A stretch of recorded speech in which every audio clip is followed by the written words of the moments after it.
Good morning. Happy New Year, and it is a Happy New Year, although it came very close to not being such a Happy New Year for a lot of people this year. I'm here to announce, in partnership with the Mint Hill Police Department and the FBI, that we have foiled a terrorist attack that was planned to take place on New Year's Eve in Mint Hill, North Carolina. Now, New Year's Eve, we all know, is a wonderful time where we all celebrate the past year, we look forward to and plan the next year, and everyone deserves to do that, to celebrate the new year without being concerned about their personal safety. And thanks to the law enforcement that stands with me today and others, we are fortunate that people can do that. The FBI, the Mint Hill Police Department, the New York Police Department worked around the clock on this matter, not just building a case for us, but surveilling the subject and making sure the public was safe at every moment, including Christmas Day. They worked around the clock on this, and I very much appreciate it. The defendant here lived in Mint Hill. The planned attack was to take place in Mint Hill. I want to thank Chief Joe Hatley of the Mint Hill Police Department for being with me here today and for your work over the holidays, Chief. I really appreciate it. I'm sure you know Jim Barnacle by now. He's the special agent in charge of the FBI for North Carolina. The FBI worked tirelessly on this case, and I can't thank you enough for that. FBI agents spent their Christmas Day surveilling a subject so that families in Charlotte and Mint Hill and Western North Carolina could spend their day celebrating with their families, and I'm very thankful for that. That is true public service. If you see a police officer or an FBI agent, please thank them for spending their holidays on this so that we all could spend our holidays with our families. I also want to thank the prosecutors in my office who also worked over the holidays getting a search warrant and an arrest warrant and making sure that the public was safe and that this terrorist attack was foiled. The defendant here is an 18-year-old named Christian Sturdivant. He has been planning this attack for about a year, but he's been planning an attack for far longer than that. He was planning this attack in support of ISIS, and we have charged him with attempting to provide material support to a foreign terrorist organization, that organization being, of course, ISIS. Now, this is still very much an active investigation. We had to act quickly here to protect the public, so we are light on details, but we'll tell you as much as we can, and Mr. Barnacle will probably tell you more than I will about those charges, but I thought I would give you an overview of what's in the federal complaint and the charges that we charged. So Mr. Sturdivant started on the internet. He started reading ISIS material, started going to ISIS websites, making TikTok videos, and eventually reached out to what he thought was a member of ISIS. In reality, was an undercover agent with NYPD in New York. He pledged his allegiance to ISIS with that undercover agent, and he disclosed his plans to, quote, do jihad soon. He then met a second undercover with the FBI, who he also thought was an ISIS participant, and he started to be very specific with his plans. He talked with that undercover agent, again, who he thought was ISIS. He talked about where he was planning to do this attack, which was at a grocery store and a fast food restaurant in Mint Hill, places that we go every day and don't think that we may be harmed. He talked about what means he would use to kill innocent people. He said he was going to wear a Kevlar vest and attack people with knives and hammers. And, of course, he talked about when he was going to carry out this attack, which was New Year's Eve. A time when American life is on full display, right? We're all out there in crowds celebrating all that has happened this year, all that is to come, that we are so proud of. And that is when he planned his attack to attack that American way of life.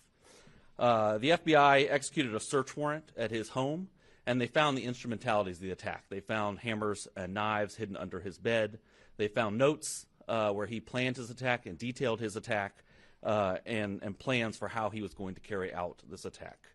It was a very well-planned, thoughtful attack that he had planned and that was fortunately foiled here. He was preparing for jihad, and innocent people were going to die, and we're very, very fortunate they did not.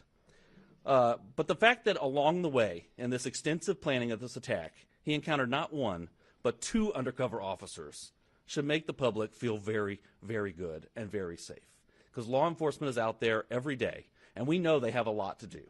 But they have people out there making sure that as people plan these terrorist attacks, they have stops so they find it. And they did find it here.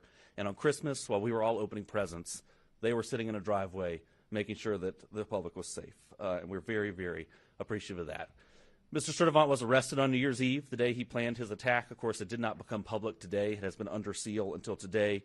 He made his initial appearance in federal court this morning, about an hour ago, and this case is now moving through the judicial process. So he will have a preliminary hearing After that, in a detention hearing, and of course we will seek that he remain detained, but that's up to a federal judge on that issue.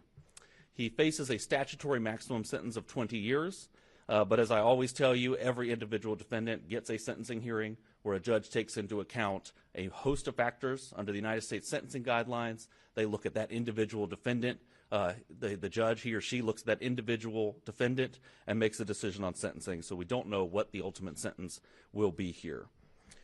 Originally, I think it is notable, as part of their efforts, the FBI took Mr. Sturtevant to a state magistrate judge to try to have him involuntarily committed. And that was because he had threatened not only other people's lives, but in the process said that he planned to die by a policeman shooting him. So he had threatened other people's lives and self-harm, but the state magistrate judge denied involuntary commitment. Fortunately, the FBI did not give up then and continued to build a federal case and get the evidence they needed to charge him and detain him and keep everyone safe on New Year's Eve. And I'm very, very thankful for that because countless lives were saved here. On New Year's Eve, everyone is at the grocery store. We're all buying the things we need to celebrate, and we could have had a significant, significant loss of life and significant injury here. So we will be here at the federal level dedicated to making sure the public is safe like we were in this case. And I know that there's a lot that goes on behind the scenes that's never public for investigative reasons, and it's very it brings me satisfaction to be able to tell the public what law enforcement is doing when you don't know it and what's going on behind the scenes to keep everyone safe. So with that, I will turn it over to Special Agent in Charge Barnacle, who could tell you a little bit more about the details. Thank you, Mr. Ferguson, and thank you, Chief Hatley from the Mint Hill Police Department for your partnership in this investigation. My name is James Barnacle. I am the Special Agent in Charge of the FBI here in North Carolina. Christian Sturtevant pledged his loyalty to ISIS and committed himself to killing Americans on New Year's Eve. This investigation unfolded quickly. From the moment the FBI was notified of a potential threat of a terrorist-inspired attack in North Carolina, we went all hands on deck. We assessed the credibility of the threat.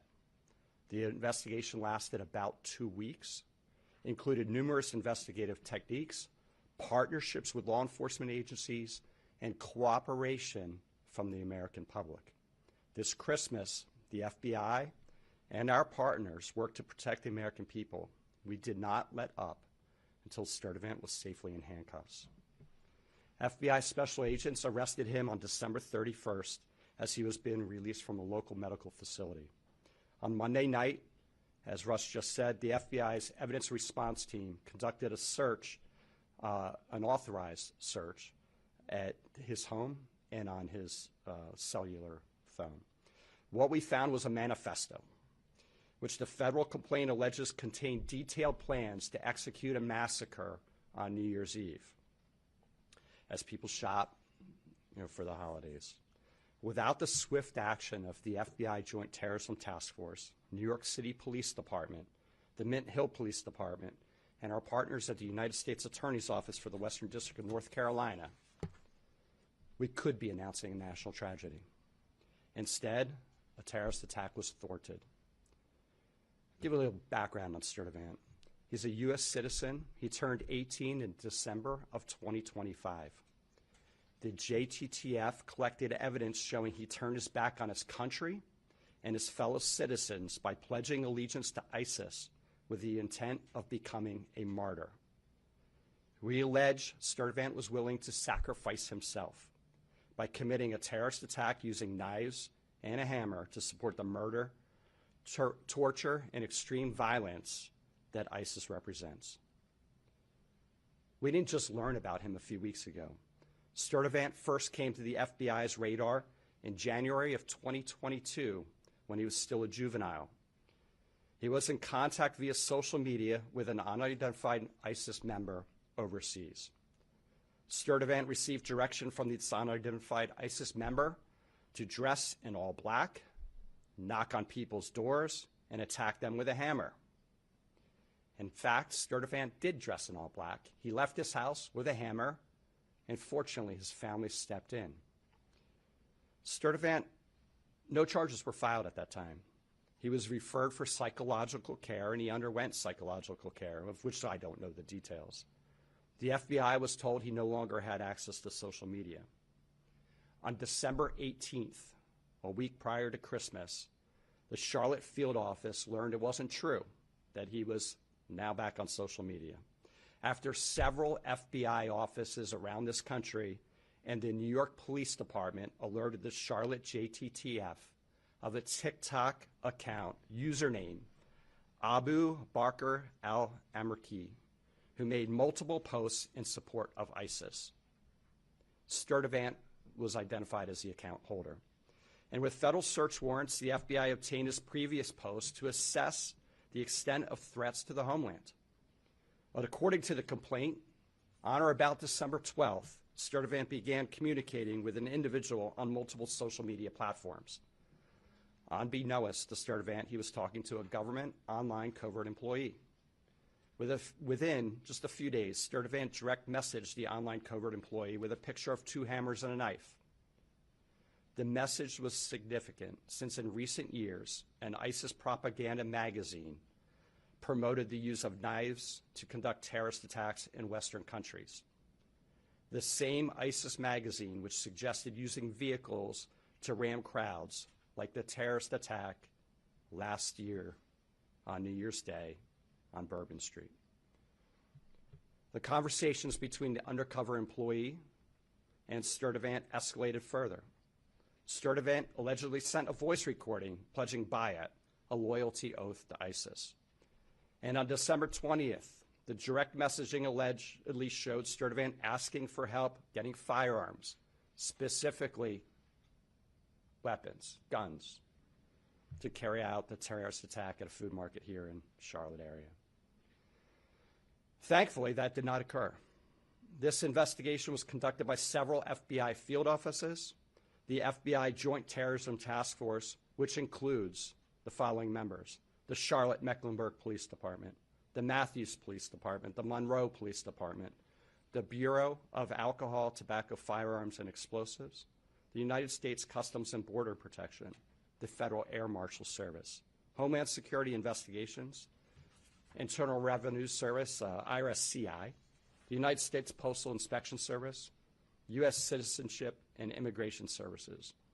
Also, the NYPD, the FBI New York JTTF, the FBI Columbia Division, and the Mint Hill Police Department were instrumental in thwarting this attack.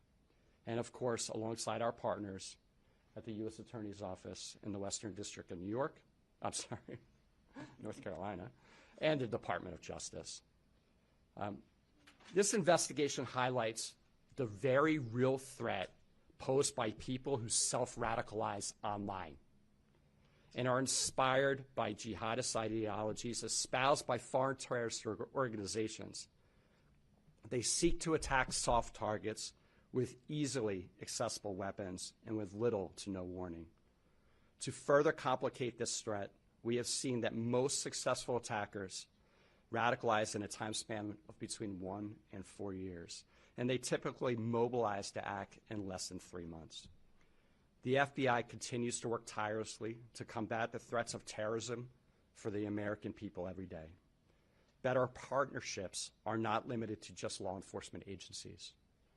We rely on the communities we serve and encourage the public to contact law enforcement when they see or hear something that doesn't seem right. I also have this personal message.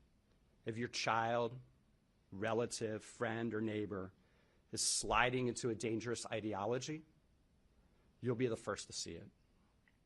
And together we can stop it. The threats we face are bigger than any one law enforcement or intelligence agency, requiring everyone who hears this message to work together to keep people safe. I want to thank the members of the Joint Terrorism Task Force that sit over here today for their diligent effort. We spoke, I can't tell you the number of hours, and this is not an attaboy to the FBI or our partners. They worked nonstop for about 14 days, 24/7, digging through everything we had and keeping surveillance on this subject so we could intervene if he were to potentially attack. Through Christmas, Christmas Eve, every single day, all weekend. So thank you for your commitment to keeping America safe. With that, turn it over to Mr. Ferguson for any questions you may have. Well, thank you. And let me reiterate my thanks to the Joint Terrorism Task Force, to the Mint Hill Police Department, and, of course, to the prosecutors in my office who worked on this. So, Jennifer, yeah. Can you clarify where the planned attacks in Mint Hill, like which grocery store and which restaurant this was expected to take place at? I don't believe it's public yet which grocery store and which fast food restaurant. I can tell you they were in Mint Hill. And as the investigation moves forward, I'm sure that will become public, but it's not at this point. It's on still under investigation. One more follow-up Sure, of course. Make sure I understood that correctly. Did you say that the arrest took place after he received medical attention?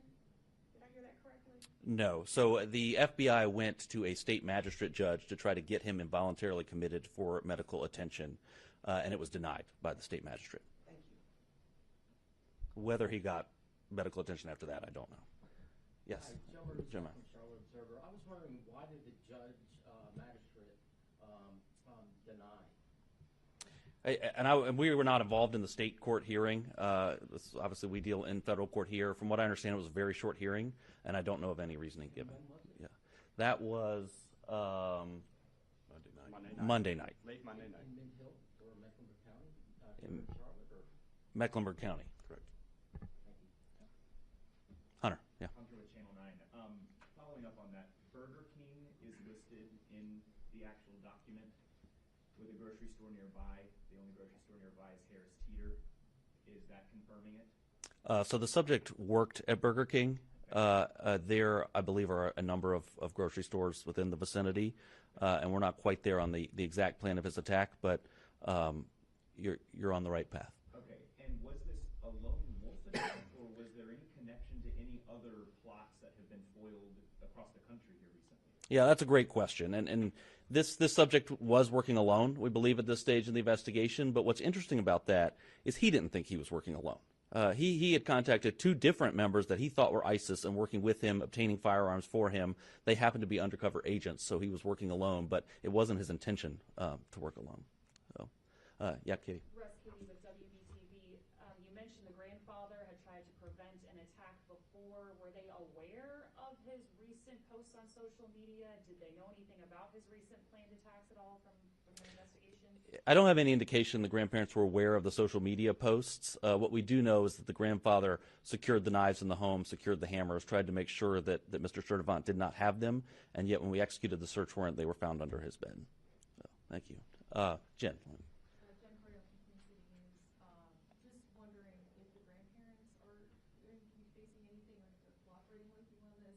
Obviously, they knew something was up, but did they do enough to be okay? That's a great question. The grandparents have been interviewed, and our investigation's ongoing, and we'll see where it goes. But right now, and especially in the very urgent part of this, we've been focused on Mr. Sturdivant.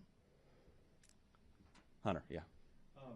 In here before that 2022, where he went out to try to stab neighbors, and his grandfather stopped him and said that before that he had pledged allegiance to ISIS.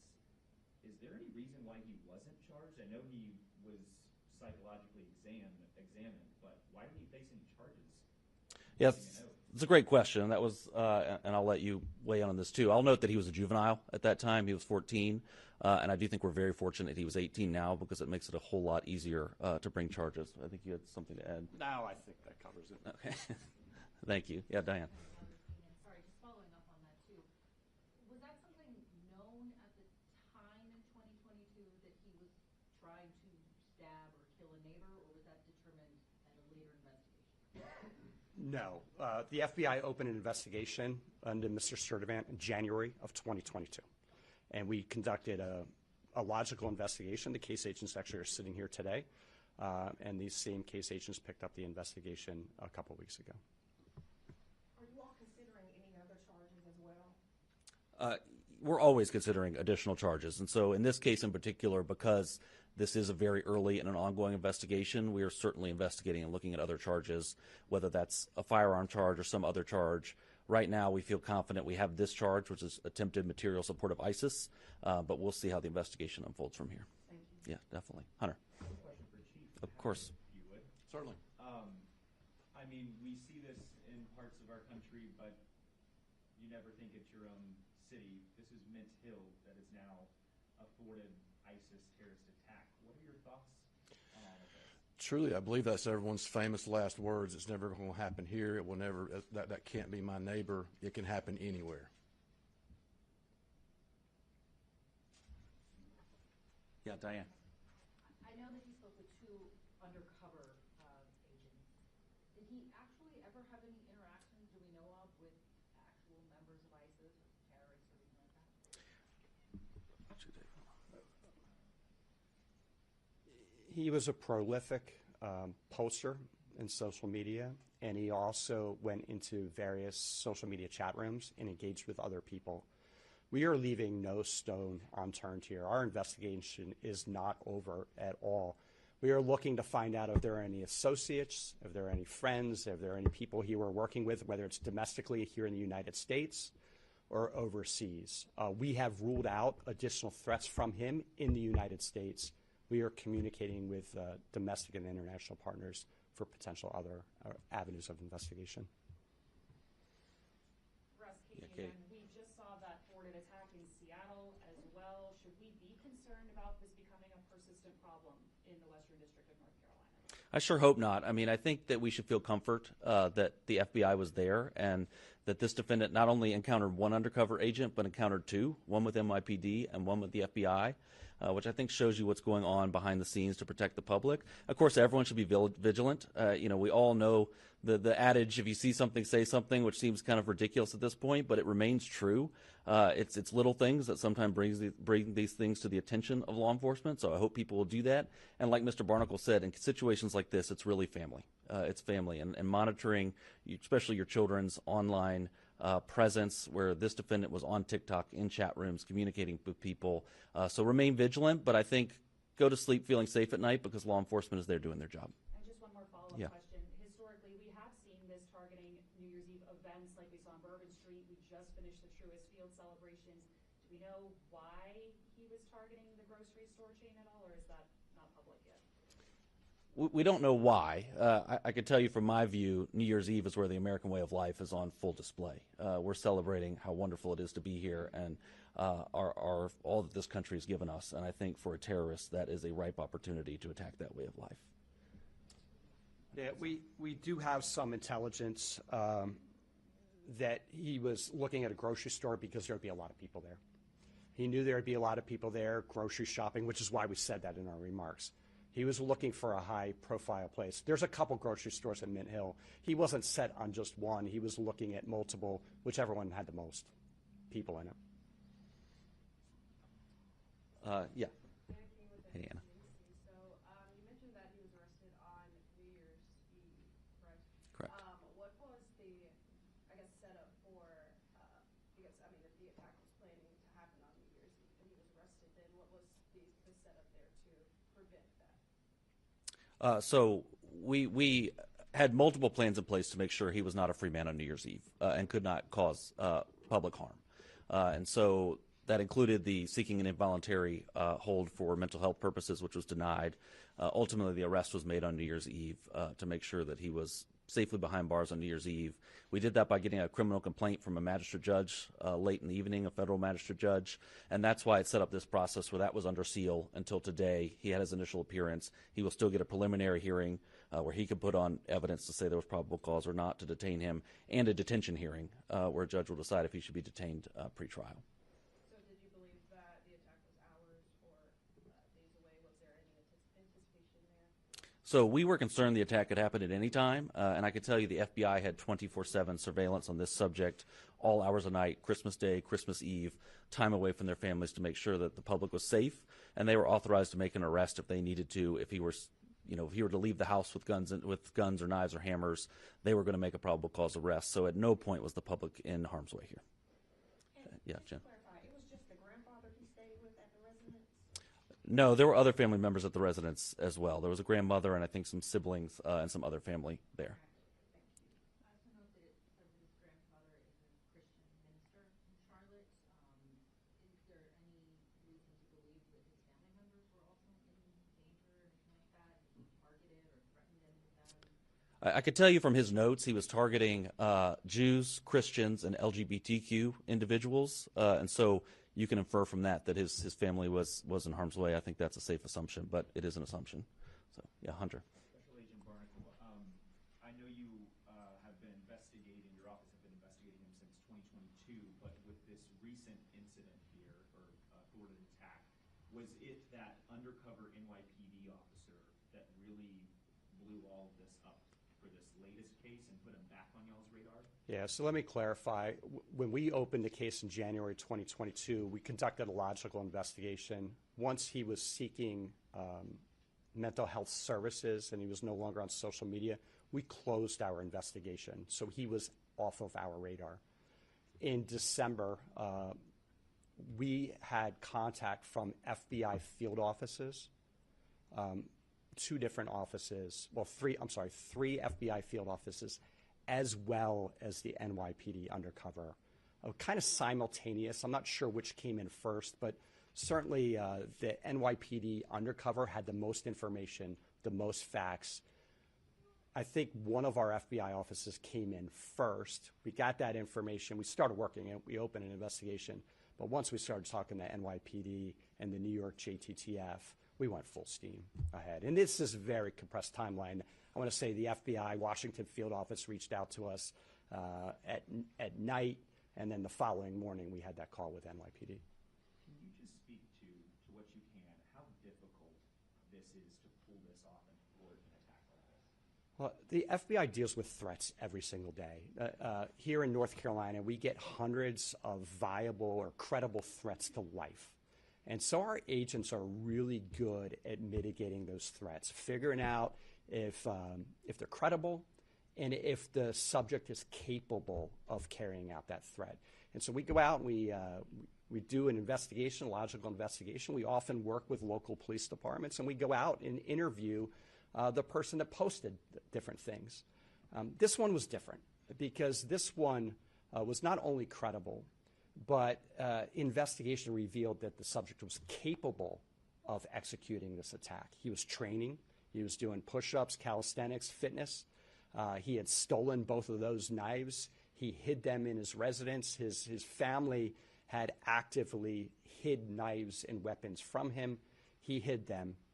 He wrote a manifest. He stole 2 hammers out of the storage shed and hid them in his house. He reached out to an undercover and requested guns. So all the different things are lining up that, when your hair stands up on the back of your neck, that's not enough to charge. We still got to conduct an investigation. We still have to work with the U.S. attorney and prosecutors, and we still have to have a federal judge agree that there's probable cause to charge. These things are hard to do, but this is what we do. Chief, I have a question for you, if you don't mind. What is your message to the people of Mint-Hill today? Again, you guys have been going through a lot within your own department, but what is your message to the community of Mint-Hill today? Very clear and simple. Without the collaborative efforts with all the federal and local agencies involved, this clearly would have happened. Rest assured that even while you're asleep, law enforcement is still proactively working to keep you safe. I can't put it any clearer than that. Any additional questions? One more question. Yeah. So he was currently working at the Burger King? Yes. That area? From your knowledge, had you heard any type of concerns from employees or anyone in that area where he worked? Were there any type of red flags there as well? I don't Not to my knowledge, no. Anything else? Well, thank you all. Thank you for covering this, and Happy New Year. Thank you. Happy New Year. Good job. Thank you.